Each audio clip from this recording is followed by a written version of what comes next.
Nous voici donc au tombeau de Merlin, ou enserrement de Merlin.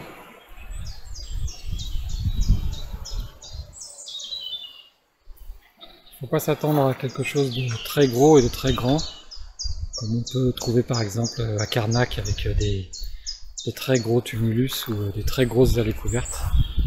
Il ne reste plus grand chose de ce tombeau de Merlin. Il était peut-être beaucoup plus gros il y a très longtemps. Donc il ne reste que quelques pierres.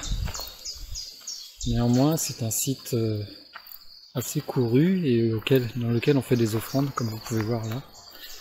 Il y a plein de fleurs qui sont déposées. Et on voit au sol les marques d'un ancien cercle de pierre, très clairement. Voilà.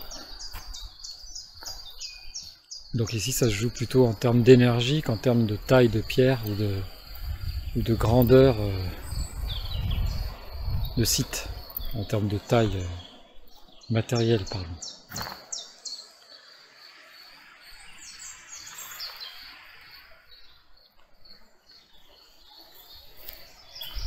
On voit bien les deux pierres extérieures. Là, on a 3 pierres qui signalent le début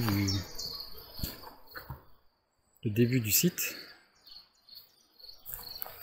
Dans le même alignement, le même prolongement, on a donc les 2 pierres principales entourées d'un empierrement au sol. Exactement dans le même axe, on retrouve 3 autres pierres ici. Là. Et à gauche, nous en avons 2 ici. Et 2 autres là, qui ne peuvent évidemment pas être le fruit du hasard. Avec sans doute des fonctions symboliques et particulières,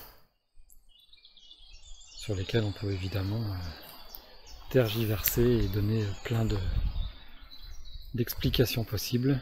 La vérité est que on a perdu beaucoup voire tout de l'explication de ces monuments mégalithiques. Voilà.